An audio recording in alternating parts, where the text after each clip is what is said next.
सदगुरु कबीर कहते हैं, रतन का जतन कर, माड़ी का श्रृंगार। आया कबीरा फिर गया, झूठा है अहंकार। बीजक के साखी प्रकरण की एक साखी है। रतन का जतन कर, माड़ी का श्रृंगार। आया कबीरा फिर गया, झूठा है अहंकार। तुम्हें रतन मिले हैं, उनको जतन से रखो। सब श्रृंगार माड़ी का है, दिखावा मात्र है। कितने लोग आए और चले गए, इसलिए यहाँ का अहंकार झूठा है। तीन बातें इसमें हैं। पहली है रतन का जतन करो, जतन से अपने रतन को रखो। दूसरी बात है, तुम जतन जो नहीं कर पाते हो उसमें कारण है, श्रृंगार में भूल जाते हो, चमक दमक में, तो माड़ी का है। खखरे कपड़े पर माड़ी चढ़ा दी जाती है तो चिकना हो जाता है कपड़ा, लेकिन धो देने के बाद फिर खखरा। तैसे जो चमक दमक में तुम भूलते हो वो सच नहीं, धोखा। तीसरी बात साहब कहते हैं कि अहंकार लोग करते हैं, लेकिन अहंकार का आधार झूठा है। बड़े बड़े कहलाने वाले आए और चले गए, और अंत में अहंकार झूठा ठहरा। आदमी का सबसे बड़ा प्रमाद है जो ऐसे उत्तम मानव जीवन को पा करके वो जागता नहीं है।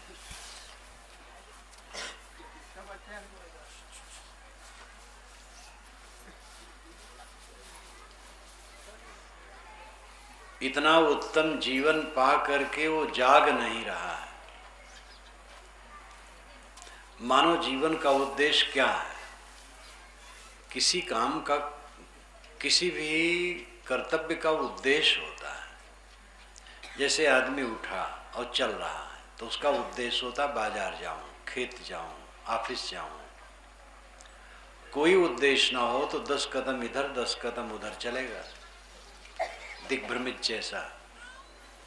हर काम में उद्देश्य होता है। किस उद्देश्य से यह काम कर रहे हो? हमारे जीवन का क्या उद्देश्य है?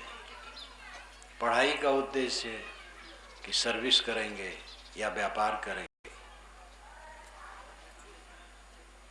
विवाह का उद्देश्य है संतान होगी। खेती करने का उद्देश्य है अन्न पैदा होगा। हर काम का उद्देश्य होता है, मकसद। पूरे जीवन का उद्देश्य क्या है?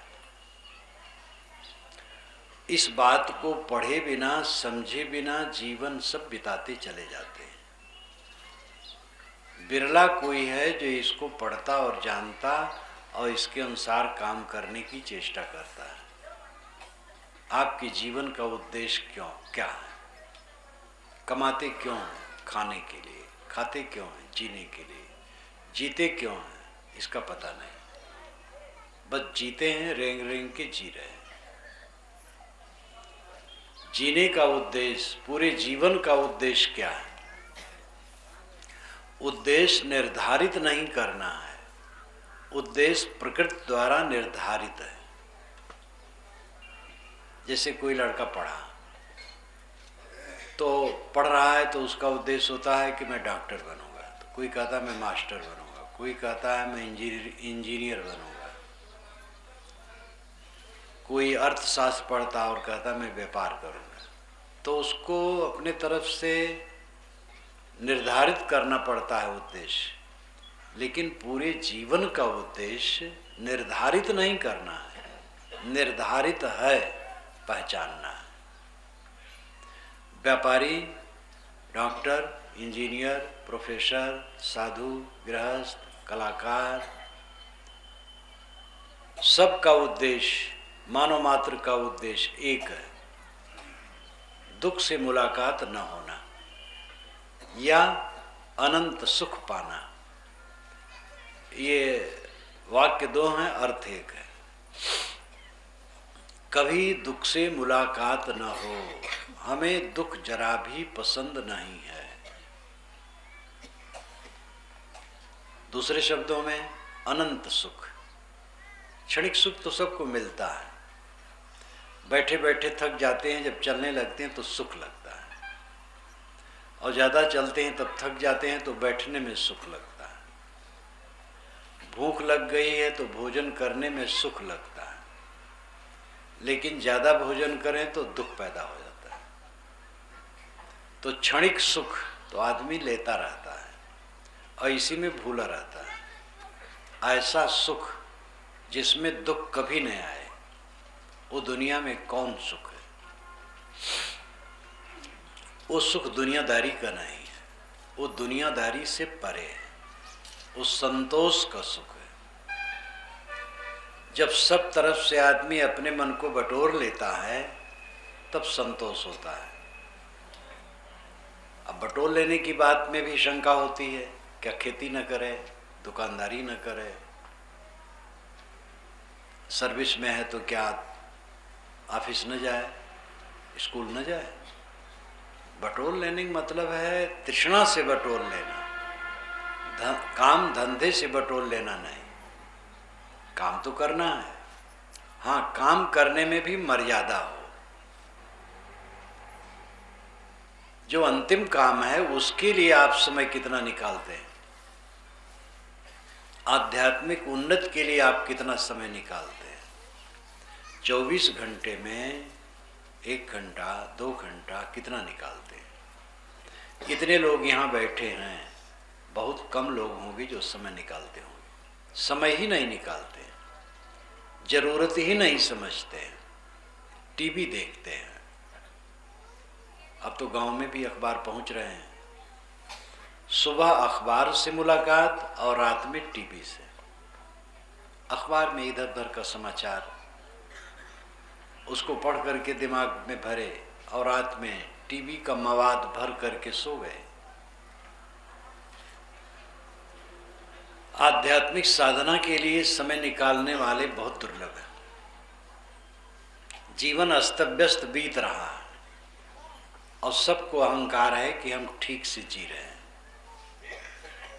अपने जीवन के असली उद्देश्य की पूर्ति के लिए कोई समय नहीं निकाला जा रहा है। जीवन का उद्देश्य है दुख से मुक्त होना, अनंत सुख पाना। दुख क्या है? जड़ बुखार का दुख हो जाता है, ज्ञानी को भी हो जाता है, या और भी कोई शारीरिक व्याधि आ सकती है। कोई अपमान कर दिया, सम्मान कर दिया, सबका हो जाता है। ज्ञानी पुरुष को भी सभा में गाली देने वाले होते हैं, अकेले में नहीं। अकेले में तो होते ही हैं, सभा में ज्ञानी पुरुष को भी गाली दिया जाता है।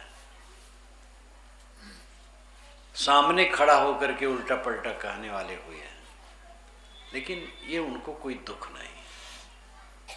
तो समझ है जिसकी जैसी कहता है। दुख है अपने मन का उद्वेग। काम एक उद्वेग है, आदमी चुपचाप बैठा है, संतुष्ट है, इतने में काम विकार आ गया और उसने हटाया नहीं तो उत्तेजित होगा। ब्रह्मचर्य जीवन में इसको लिखा गया है कि ब्रह्मचर्य जीवन मैंने यही लिखा है। गुरु जी के साथ आया, हंसता उतरा और शुरू किया, यही लिखा। और यहीं से जब लौटे तो बनारस में छपा के तब बढ़ारा पहुंचे। ब्रह्मचर्य जीवन में मैंने लिखा है, पहले स्मरण होता है विषयों का, फिर प्रियता होती है, फिर विकार होता है, फिर उत्तेजना होती है, फिर क्रिया होती है। ये मनोवैज्ञानिक बात है।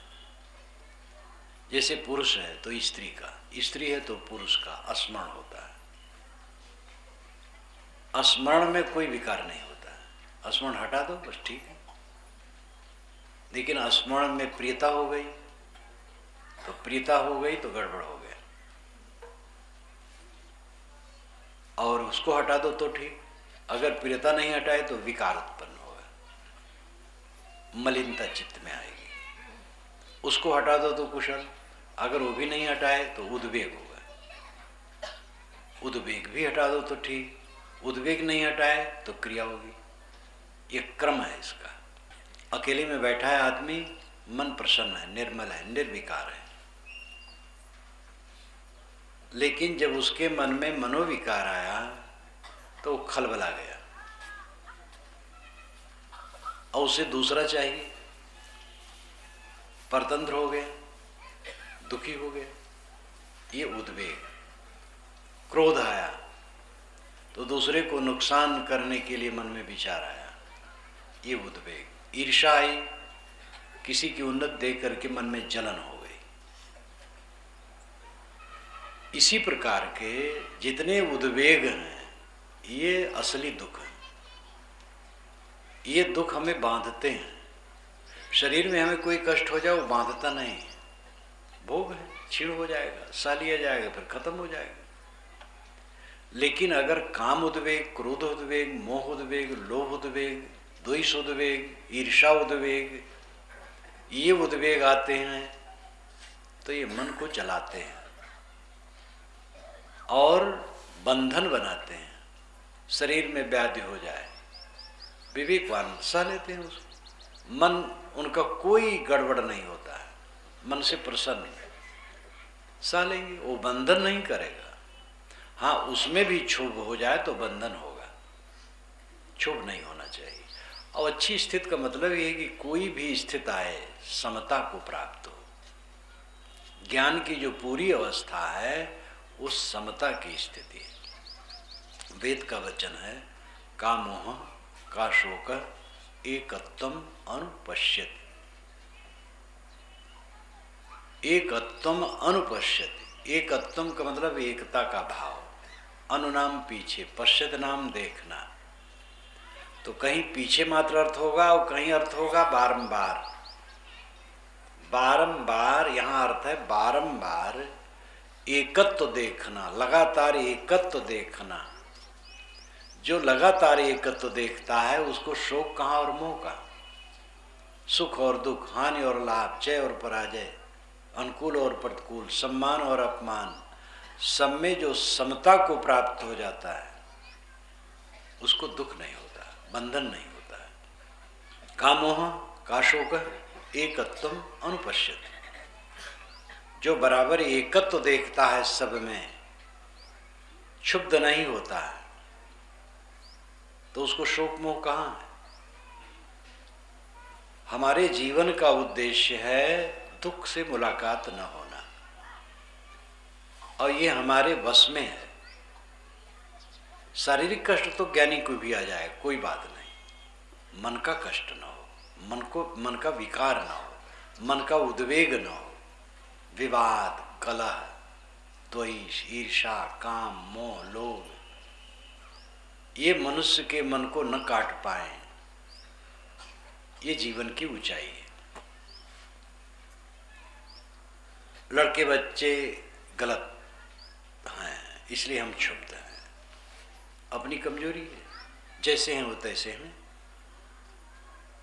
एक सज्जन इलाहाबाद में अफसर हैं, एक बार आए, प्रवचन सुन रहे थे सुबह का। जब मैं उठा तो आए, कहे साहब आज तो आपने मेरे ऊपर बोला है, सब कुछ मेरे ऊपर घटता है। तो पूछा क्या? मेरा लड़का क्षुब्ध हो गया, मैंने उसको कड़ा कह दिया तो और कड़ा कह दिया, तो मुझे बड़ा दुख हुआ। आज ही घटना है, अब आपने जो कुछ कहा है सब मेरी मरम्मत हुई है। संजोग से मैं यही कह रहा था कि भाई कोई कुछ कहे सह लो, अपने से छोटा है पद में, उम्र में, तो इसका मतलब तुम उसको छोटा क्यों मानते हो? सब मनुष्य बराबर है, सह लो, प्रेम से पेश आओ, प्रतिक्रिया में न पड़ो। आप प्रतिक्रिया छोड़ दो तो वह भी सरल हो जाएगा। उसके पश्चात उन्होंने जो अपना नियम बनाया तो उस नियम से वे बहुत सुधार पाए और उनकी पत्नी दूसरे ढंग की है, कर्मकांडी है। अब वे स्वयं मेरी पुस्तकें पढ़ते हैं, इसलिए विचारक हो गए, पंडित जी हैं वो। कहते मेरी पत्नी साहब बहुत देवता पूजती है, अब उसको कैसे सुधारूं? मैंने कहा देखो सहयोग कर दो उनके पूजने में, कुछ सुधारने के चक्कर में न पड़ो, आपके विचारों से वो सुधरेंगी तो ठीक है, सहयोग करो। तो कैसा है, वो भोजन बनाती हैं सुबह, क्योंकि ऑफिस जाना रहता है, और मैं उनके देवी देवताओं को धो पोछ करके फूल चढ़ा देता हूँ और बीजक का पाठ करता रहता हूँ। पंडित जी ने कहा मैं बीजक का पाठ करता रहता हूँ और उनके देवताओं को पोछ करके फूल चढ़ा देता हूँ, तो समझते हैं कि पूज रहे हैं, और मेरा तो बीजक पाठ चलता है। लेकिन ये कब तक चलेगा? मैंने कहा धीरे धीरे रास्ता मिल जाएगा। तो कहे लड़का से कैसे? कैसा है? बहुत अच्छा है।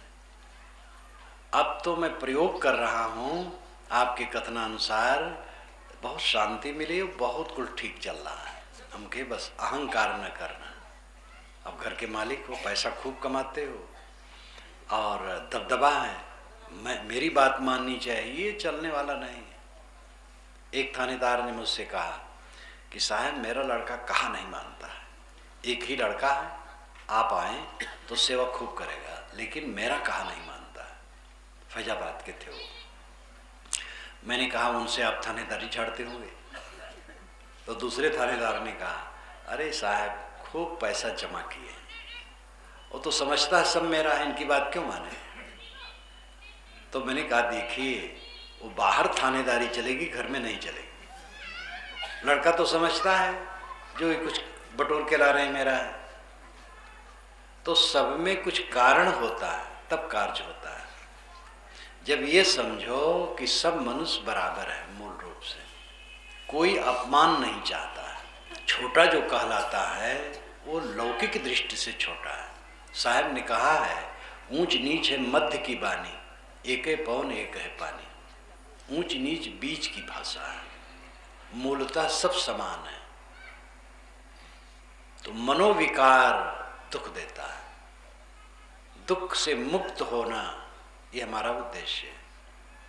सुख पाना हमारा उद्देश्य, केवल सुख मिले तो समझते हैं काम भोग में लगे रहो तो सुख है। अरे काम भोग को अगर वैज्ञानिक ढंग से देखें तो केवल संतान के लिए भोग नहीं।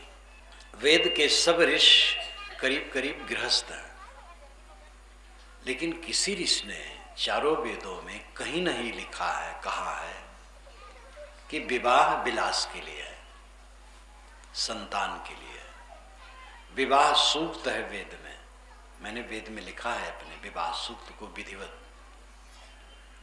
विवाह सूक्त में वर वधू का हाथ पकड़ करके कहता है कि संतान के लिए मैं तुम्हें ग्रहण करता हूं।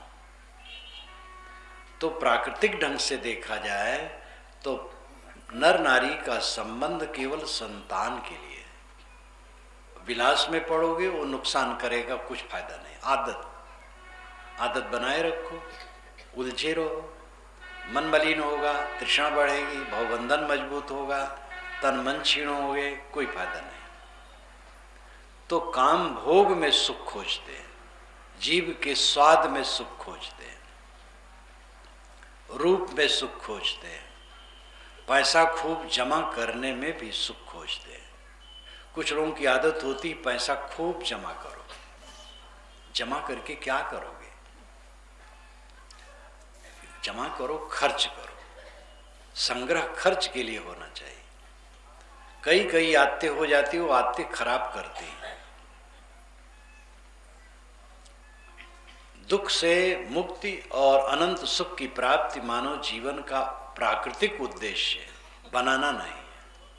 हर जीव चाहता है केवल सुख मिले और दुख न मिले, लेकिन उसकी परिभाषा इतनी गलत है। हमें कोई कुछ कहे ना, हमारा कोई अपमान न करे, हमें कोई थोड़ा भी 10 से 9 न कहे, हर जगह हमारा सम्मान हो और इंद्रियों के भोग मिलते रहें, जो जो मैं चाहूं होता रहे। ये सब पागलपन के सिवा और कुछ नहीं है। बड़े बड़े लोगों का अपमान हो जाता है। पागल आदमी को कोई क्या करेगा? वो अपमान का शब्द कहेगा तो क्या करोगे?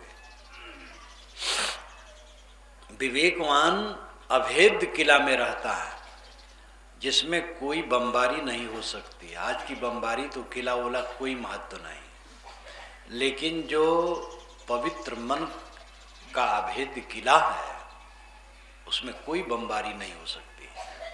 ऐसा अपने को बनाओ।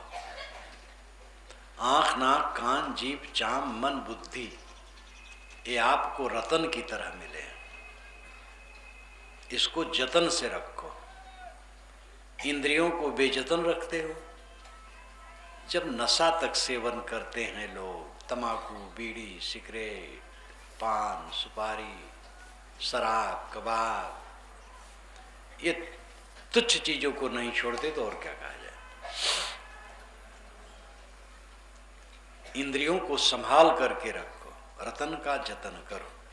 अंततः रतन आपका आत्मा है। आत्मा को जतन से रखने का अर्थ है इंद्रियों को संभालना। चित्त जैसे पुरुष शुद्ध है, वैसे जब चित्त शुद्ध हो जाता है तब कैवल्य हो जाता है। ये पतंजलि महाराज ने योग दर्शन में कहा। जैसे पुरुष शुद्ध है वैसे जब चित्त शुद्ध हो जाता है तब कैवल्य हो जाता है। पुरुष नाम आत्मा। पुरुषेते पुरुषः, शरीर रूपी पुर में शयन करने से इस आत्मा को पुरुष कहते हैं।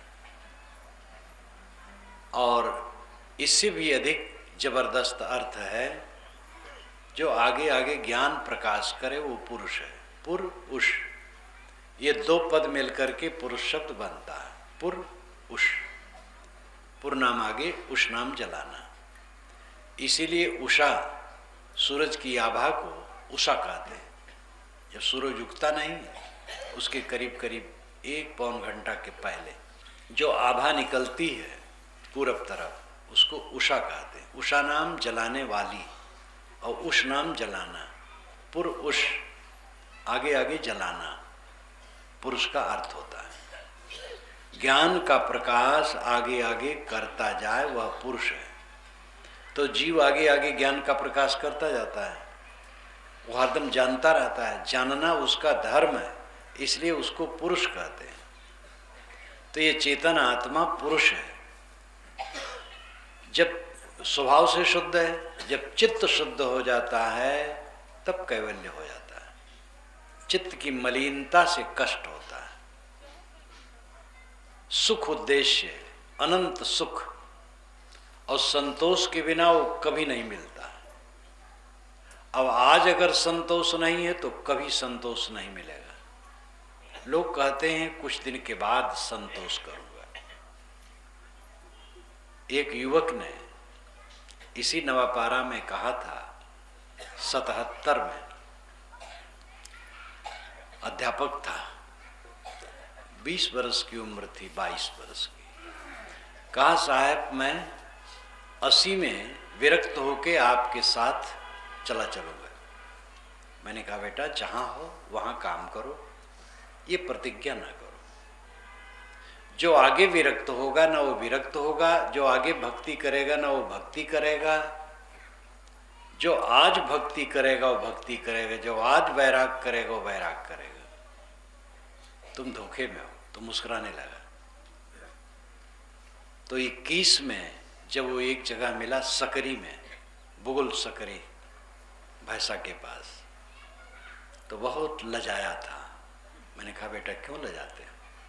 कुछ बोले नहीं। जब मैं प्रवचन करके बाहर गया, अंधियारा था, घूम रहा था मैदान में, वो दौड़ा गया और मेरी कमर कस के पकड़ करके जोर से रो पड़ा।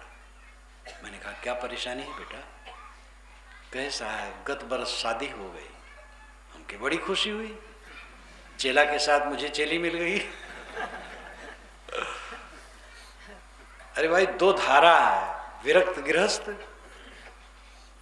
अब वो वही उसको तकलीफ हो रही थी कि मैंने वो कहा था 77 में कि मैं 80 में आप छोड़ के आपके पास आ जाऊंगा। तो मैंने कहा मैं तुम्हें तभी टोका था कि जो आगे बैराग करे वो कहीं बैराग करेगा, जो आगे भक्ति करे वो कहीं भक्ति करेगा। 2 वर्ष के बाद जो संतोष लेगा वो कभी संतोष नहीं लेगा। आज जो संतोष लेगा वो सब समय संतोष लेगा। आज का समय धोखा है मन का। आज संतुष्ट हो, परिश्रम करो, जो मिले उसमें संतुष्ट रहो। जीवन का उद्देश्य अनंत सुख की प्राप्ति है। अनंत सुख है तृष्णा का क्षय, आत्म संतोष। सारे दुखों का इसी में अंत है और इस पर आए बिना कोई सुखी नहीं होगा। और इसके लिए काम कितने लोग करते हैं। सुबह शाम बैठो अकेले में, ग्रंथ पढ़ो ज्ञान के और चिंतन करो और ध्यान करो और बराबर ये करो, चित्त में फर्क पड़ेगा। जीवन का असली स्वरूप, जीवन की उच्च स्थिति, उच्चतम स्थिति समाधि में प्रत्यक्ष होती है। भय मुक्त जीवन, भय से बिल्कुल रहित, कोई भय नहीं। इस समाधि में इसका अनुभव होता है। जब सही समाधि लग जाती है, समाधि वैसे जल्दी से नहीं लगती, क्योंकि आदमी रजोगुण और तमोगुण से भरा है, इसलिए उद्वेग है उसमें। जब रजोगुण तमोगुण कोई साधना द्वारा, सेवा भक्ति द्वारा काटता है, सेवा की जरूरत है। घर में रहो, सेवा परायण रहो, निठल्ले न रहो। जो बूढ़े लोग हैं उनको भी कुछ करना चाहिए। करने से स्वास्थ्य भी ठीक रहेगा, घर वाले भी प्रसन्न रहेंगे और करना एक कर्तव्य है। तो सेवा परायण रहो और साधना परायण रहो। सबसे बड़ी गलती है आप लोगों की कि समय नहीं निकालते हो। इसमें मैं पूछना चाहूँ कि कितने लोग सुबह शाम अकेले बैठते हैं 1 घंटा। बड़ा मुश्किल है मिलने वाले, कोई मिलेगा। और सबको करना चाहिए। और ये बहानेबाजी बेकार है कि समय नहीं है, सबके पास समय है। समय वो लगाना कहाँ चाहते हैं। पंडित जवाहरलाल नेहरू जब प्राइम मिनिस्टर नहीं थे तब भी बहुत व्यस्त थे, और प्राइम मिनिस्टर हो गए तब तो और व्यस्त हो ही गए। लेकिन रोज वे व्यायाम करने के लिए समय निकालते थे। समय कैसे नहीं, समय का महत्व समझो, समय मिलेगा। जब तक अकेले में न बैठोगे, अभ्यास न करोगे, तब तक फर्क नहीं पड़ेगा मन में। अपने को अकेला करो।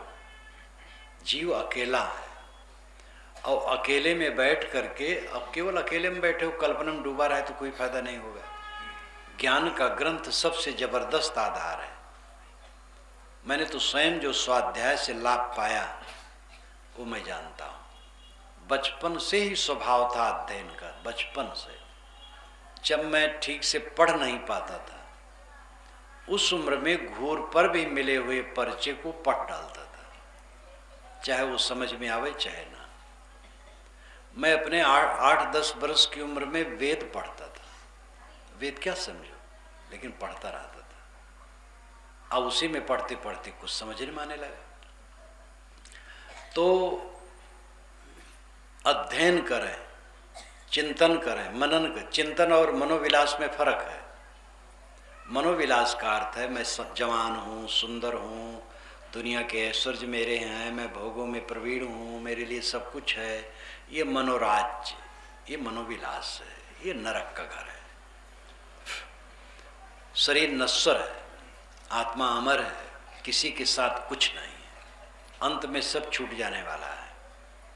इन वास्तविकताओं को सोचना चिंतन कहलाता है। चिंतन से मन का बंधन कटता है और समाधि में पहुंचने पर साक्षात्कार होता है। साक्षात्कार का अर्थ है जो जैसे है उसको वैसे ही समझना। जब समाधि लगती है ठीक से, समाधि लगने का अर्थ है संकल्प शून्य हो जाना, कुछ न सोचना, तब जीवन की असली स्थिति का अनुभव होता है। भय सब समाप्त हो जाता है। जीवन भर जिसको हम माने रहते हैं उन्नति, अंत में वो झूठ ठहरती है।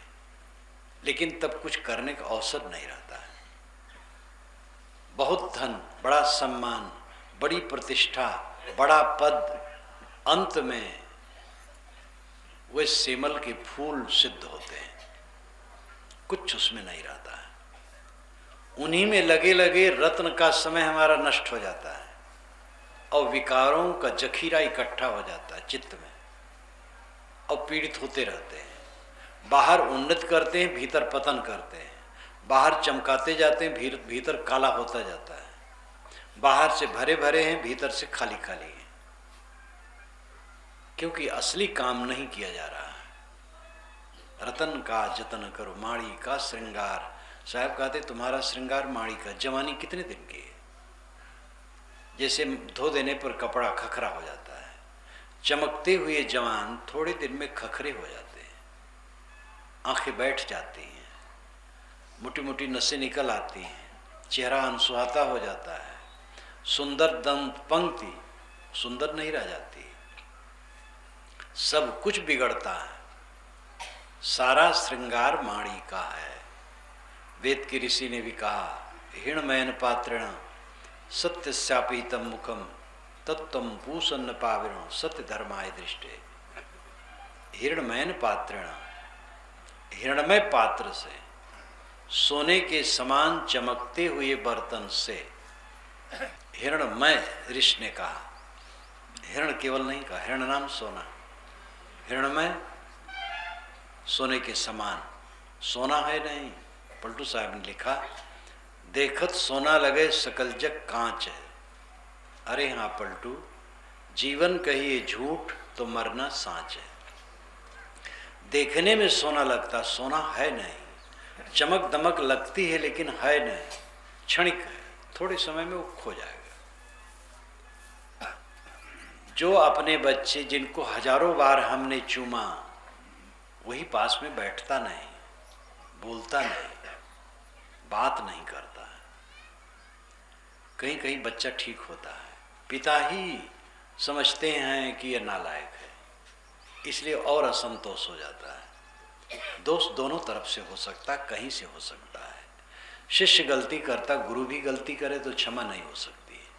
शिष्य की गलती तो क्षम्य भी है, गुरु की गलती कैसे क्षम्य हो सकती है? गुरु को तो गलती नहीं करना चाहिए।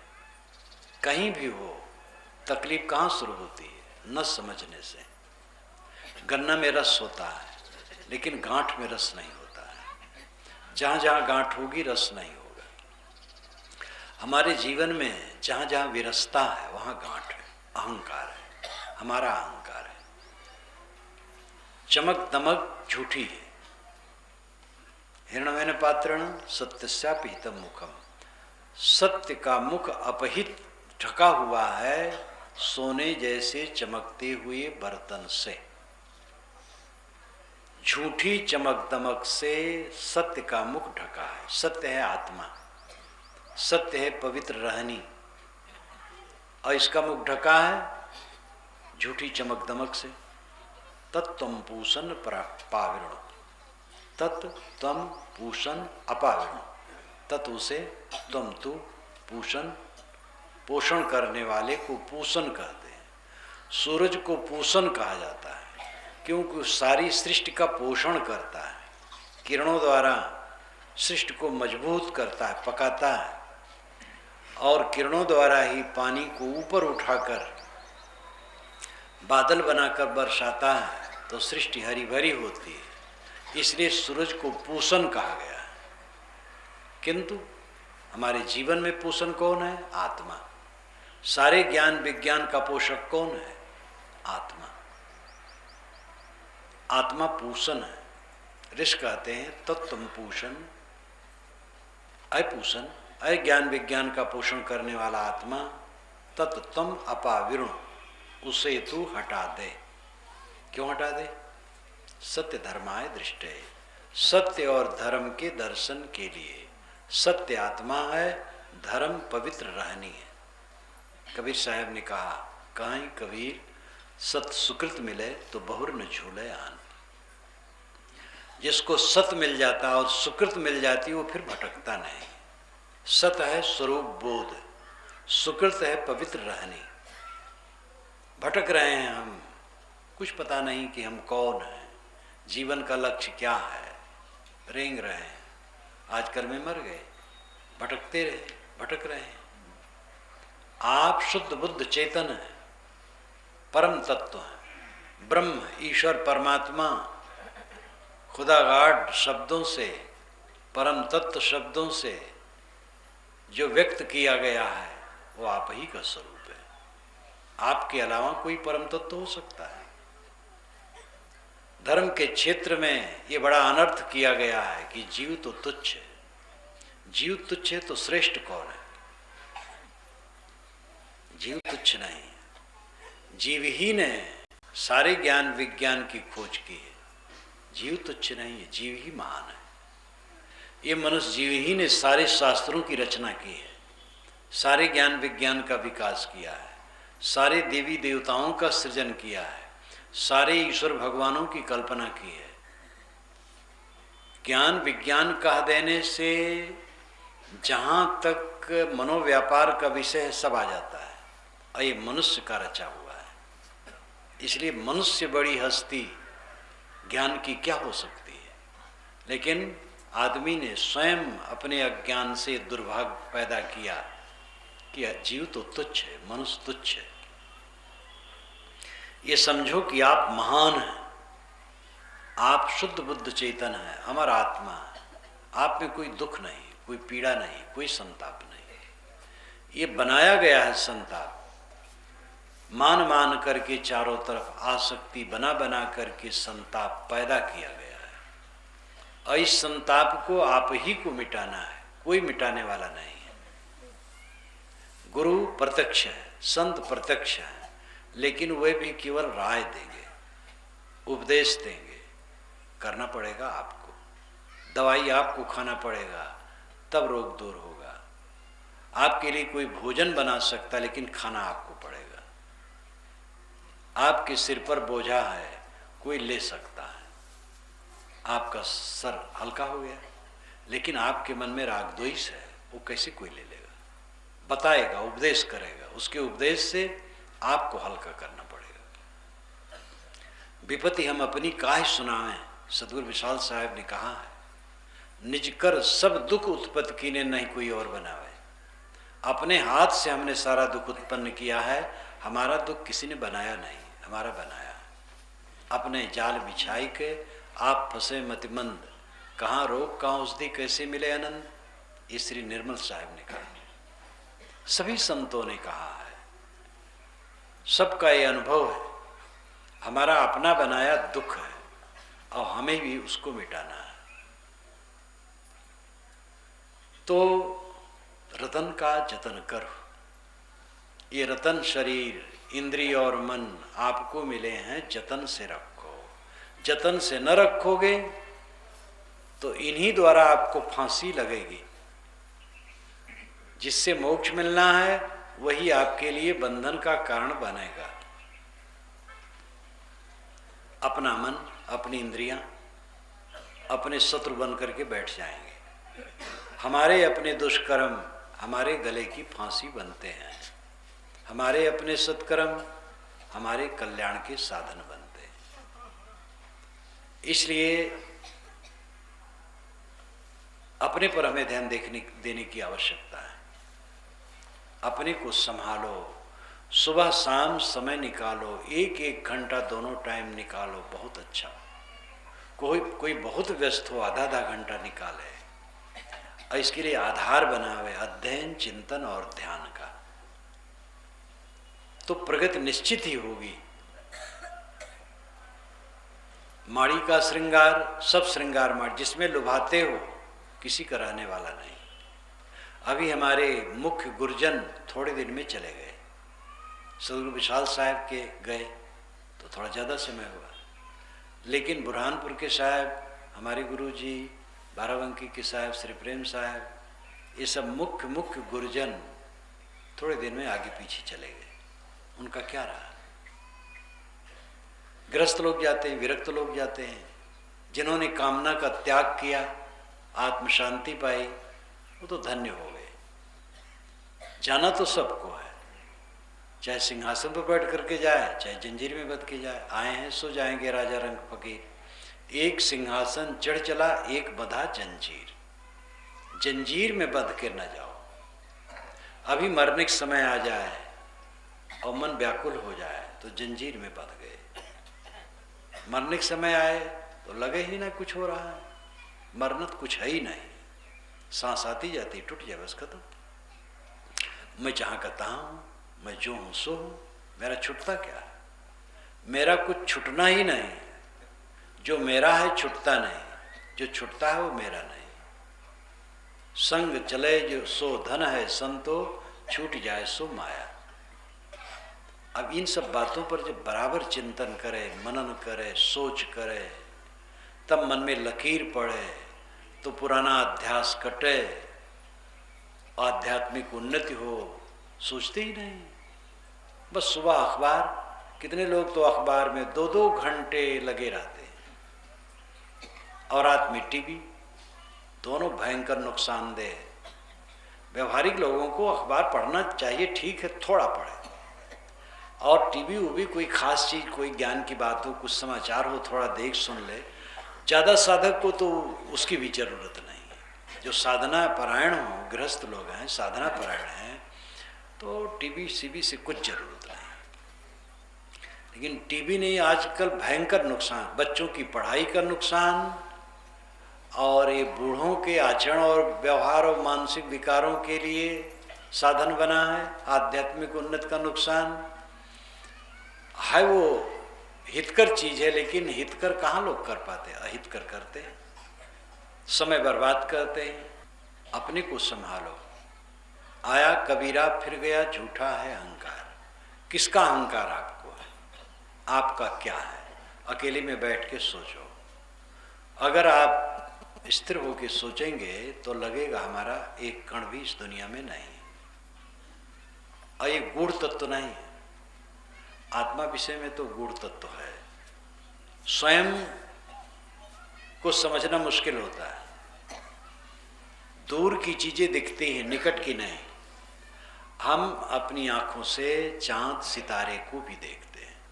यहाँ से तो हिमालय नहीं दिखता, लेकिन अवध क्षेत्र से हिमालय की पट्टी पूरी दिखाई देती है, वहाँ से बहुत नज़दीक हो जाता है।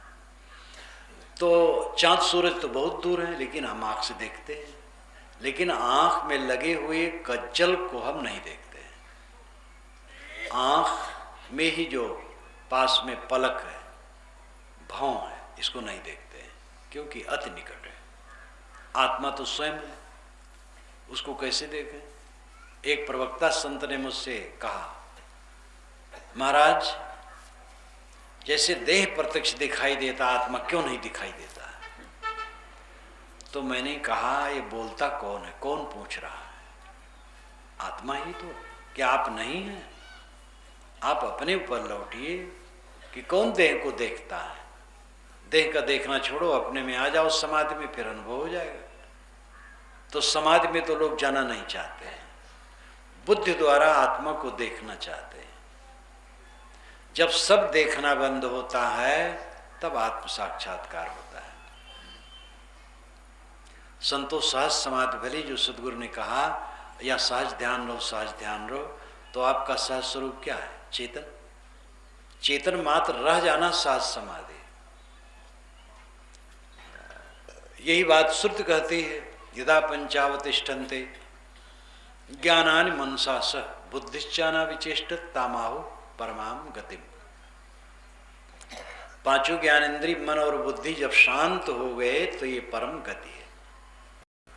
कुछ पाना नहीं है, पांचों ज्ञानेन्द्रियां मन और बुद्धि शांत हो जाए। यदा पंचावतिष्ठन्ते, यदा नाम जब, पंचावतिष्ठन्ते, 5 अवतिष्ठित, स्थित, वो आँख नाक कान जीभ चाम है। मनसा सह, मन के सहित, बुद्धिश्चा, और बुद्धि भी, न विचेष्टित, नहीं चंचल होते हैं। ताम, उसे आहो कहते हैं परमाम गतिम, परम गति।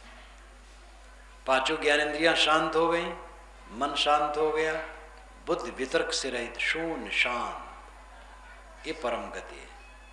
तो कुछ पाना परम गति नहीं है, स्थिर हो जाना, अपने आप में तृप्त हो जाना परम गति। यही उच्चतम स्थिति है मनुष्य की। आत्मसंतुष्ट हो जाए, जो तू चाहे मुझको छाड़ सकल की आश, मुझे ही ऐसा हुए रहो सब सुख तेरे पास। साहब ने कहा अगर तुम मुझे चाहते हो तो जैसे मैं निष्काम हूँ वैसे तुम भी निष्काम हो जाओ, बस सब सुख तुम्हारे पास है। तो कामना के बस तुम दरिद्र बने रहते हो, कामना छोड़ दो दरिद्रता खत्म। ये कोई साधु के लिए उपदेश ऐसी बात नहीं है। जो अनंत सुख चाहे उसी के लिए है।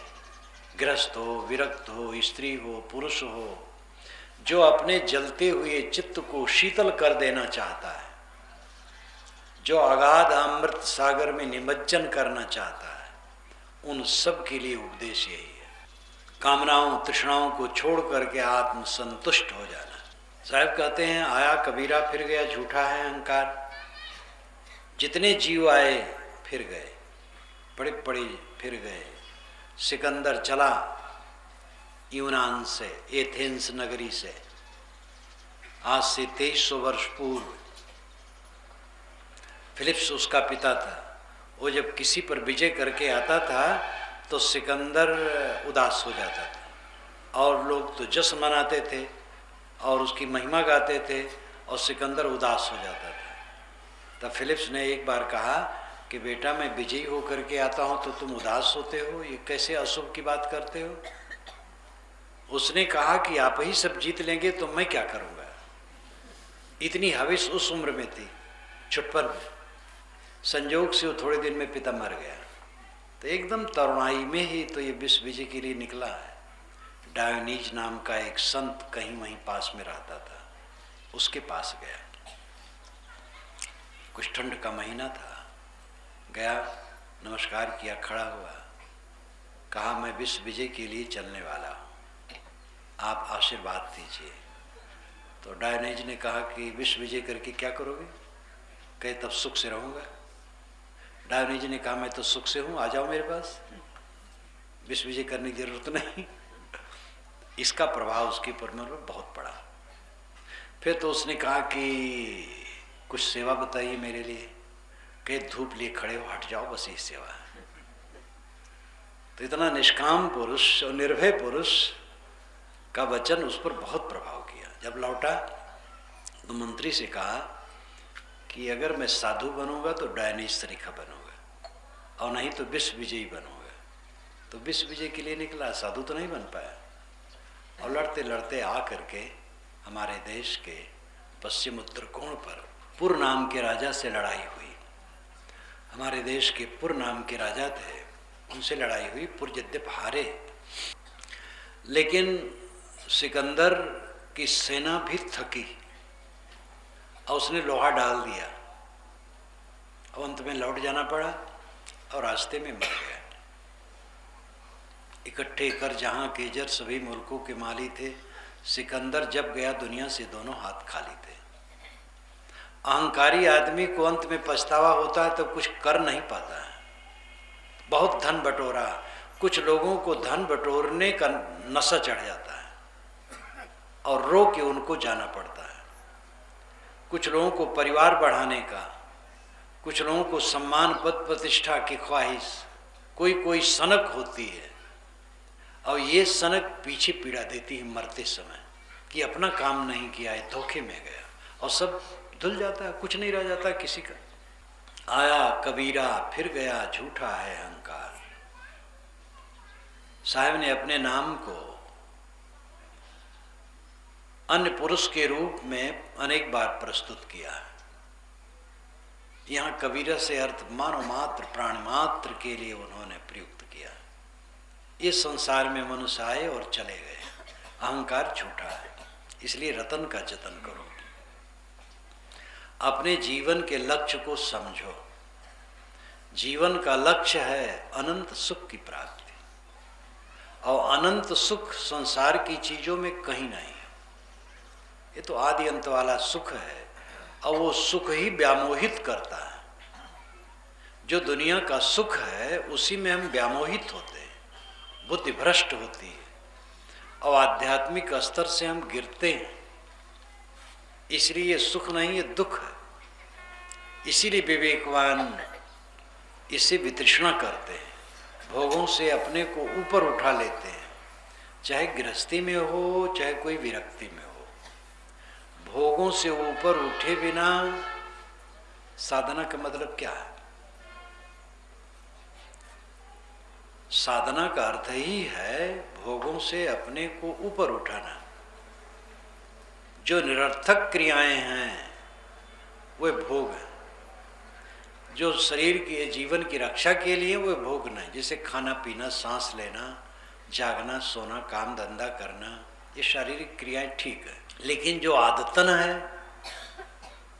अहंता ममता पूर्वक इंद्रिय और मन को विकृत करने की आदत, ये भोग है। यही जीव को बांधते हैं। और रतन का जतन करना यही है, अपने मन इंद्रियों को संभालना। रहो संहारे राम विचारे, कहता हूँ जो पुकारे हो। साहब कहते मैं पुकार के कहता हूँ तुम अपने को संभालो और राम का विचार करो। अपने को संभालने का अर्थ है अपने मन इंद्रियों को संभालो, और राम का अर्थ यानी आत्मा का विचार करो। अपने मन को दुनिया की वस्तुओं पर टिकाओगे तो मन में विकार पैदा होगा, राम में टिकाओगे तो शांति होगी। राम है आत्मा, आत्मा में बारंबार मन को नियोजित करो, आत्मचिंतन करो। लेकिन आत्मचिंतन का बल जिससे मिलता है वो बल वाला काम नहीं करते। इसलिए आप लोगों से मेरी अपील है कि सुबह शाम समय निकालो, अकेले में बैठो, अध्ययन चिंतन और ध्यान करो।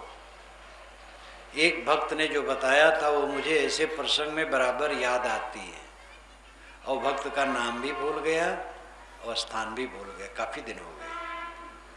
वो कहे साहब मैं रात में जब सोने चलता हूँ तो आपका कैसेट लगा देता हूँ और बंद कर देता हूँ। सुबह जैसे नींद खुलती है मेरी उंगली बटन पर जाती है, उसके दबा दिया, बस आपका प्रवचन शुरू हो जाता है।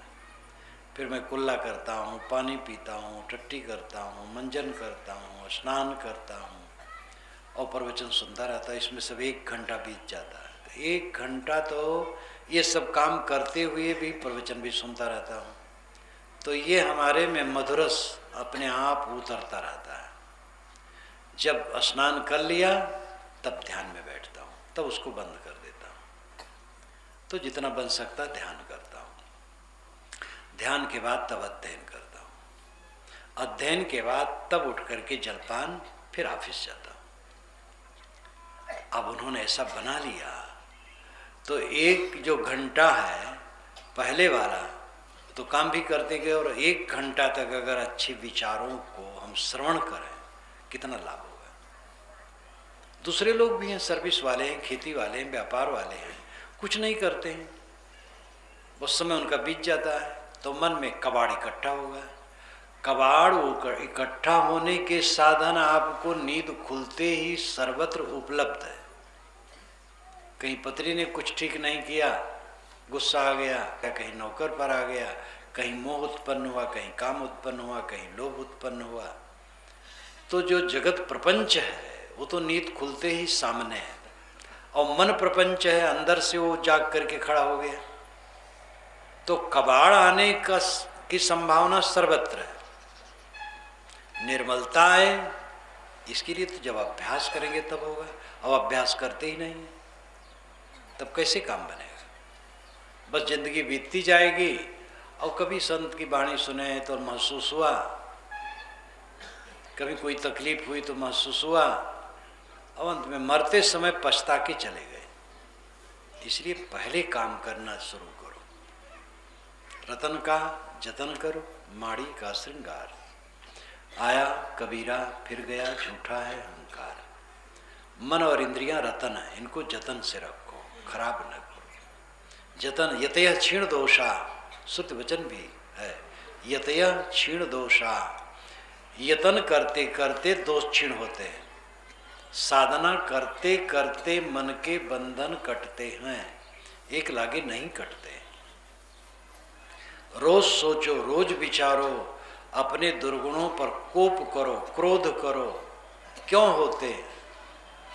प्रथम साधना में मनोविकार जब मेरे मन में आवे, एक दिन मेड़ पर चलते चलते जोर से कोप किया मन पर, ये मनोविकार क्यों आते हैं? ऐसा ब्रेक लगा। उसके बाद तो इतनी बढ़िया साधना फिर चलने लगी, क्या पूछना। अपने को देखना है अंदर।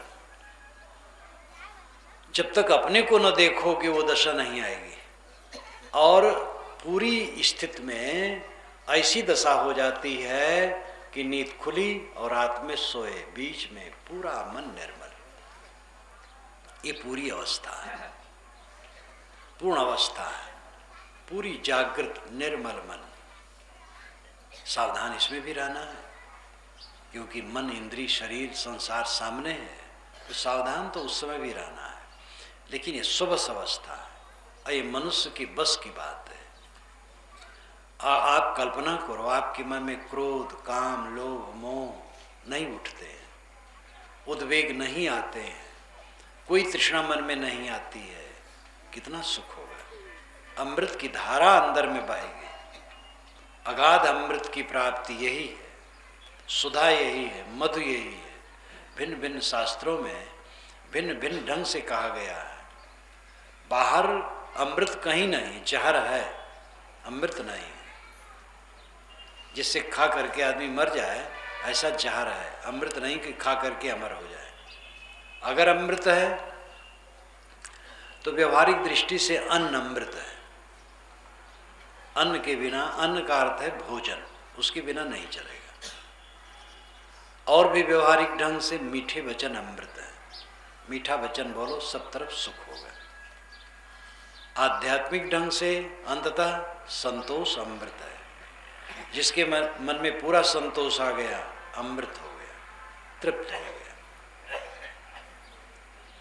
तो हम और आपको चाहिए कि रोज समय निकालें, नियमित समय निकाल लो। अपने घर में एक जगह ऐसी बनाओ जहाँ हवा प्रकाश हो, वहाँ ग्रंथ रखो, आसनी रखो, और सुबह उठ करके वहाँ अगरबत्ती जला लो, सुगंधी हो जाए, और ध्यान में बैठो, चिंतन करो, अध्ययन करो।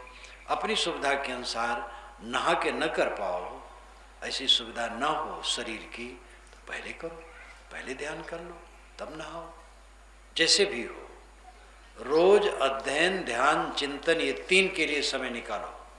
सदग्रंथ कुछ समय पढ़ो और वास्तविकता पर सोचो और ध्यान करो। ध्यान न लगे कोई बात नहीं, करो।